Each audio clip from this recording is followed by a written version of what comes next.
Hi, this is a very important video because this will serve as feedback on how to improve a mobile game. Kingsisle has a long resume of mobile games that haven't panned out in the past, and yet they're still trying to get a foothold in this market.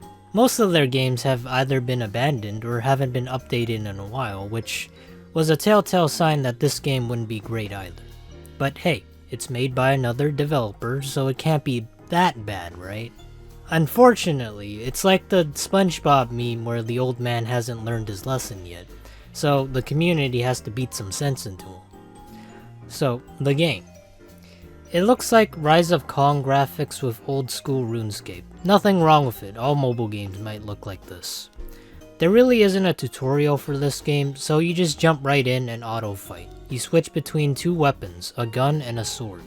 There's no plot, there's no story, so you just make it to the end of the island fighting bosses and collecting keys, which you use for lighthouses, and those unlock more islands. Along the way, you can recruit temporary companions to help you, but personally, I found them useless, so I didn't bother. Now, let's move on to the microtransactions. The big enchilada. The rare, epic, and legendary skins don't really mean much. It's literally the same costume dyed different colors. Also, if you pay for it with real money, it gives you stat bonuses. So there is technically pay to win in this. But it's not like you need them, and I'll tell you why later. In the store you'll find a variety of bundles, some of which include skipping ads. And please, if I have to pay to skip ads, that makes me not want to play already. I'm not paying for ad block for a mobile game. That's literally something developers shouldn't do. Also, don't sell stuff that isn't unique in some way. You want people to play, not make them shop on Temu. This isn't supposed to be a cash grab. One other thing that really rubs me the wrong way, and this is an instant turnoff, is this. I didn't download the game to watch ads. I don't mind if it's supposed to support the game in some way, but you have to understand the human limit. Everywhere I go and everything I do has ads. When I fight a boss and I get a chest, instead of getting rewarded, why do I get an ad as my reward? Also, for the ads, why are they the most intrusive ads ever? They just lock you in and trap you, forcing you to download and install malware. Literally, the only way to exit is just to exit out of the app. So, moving on to the actual gameplay.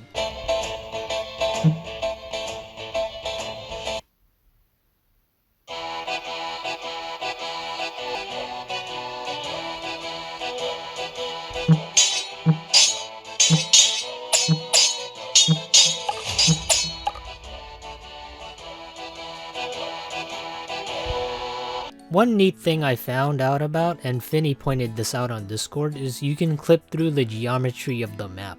You can go through the trees, the mountains, the rocks, the whole fucking map. The whole world really is your oyster in finding the One Piece. There's no grand lines to stop you.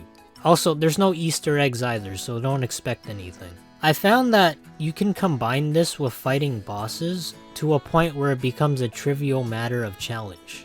So even if they are high leveled, it doesn't matter, since they can't hit you. You can also upgrade your character, but I find it really doesn't do much, just the same as the companions, except make your character T-pose in a horse. I played an hour or so to see if it got any better, and nope, this is all you have to see and this is all you have to do. There are good things from this, but you have to look really hard for it. I like the models. They turn into Play-Doh and have seizures.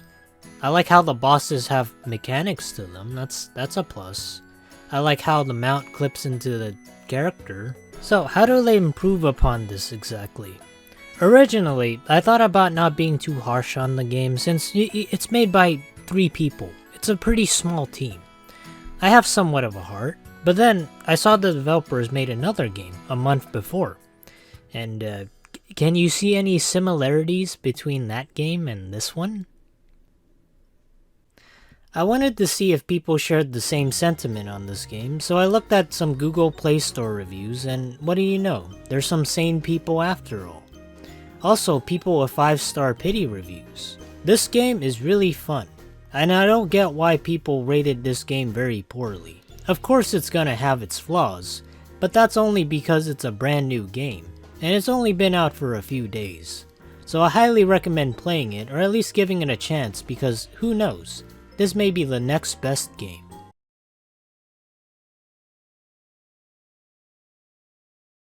Please, you guys gotta give constructive criticism, because you want to improve the game. You can't just say because of angry fans, or you don't know. Don't do pity votes. If a game's bad, just say it's bad and why.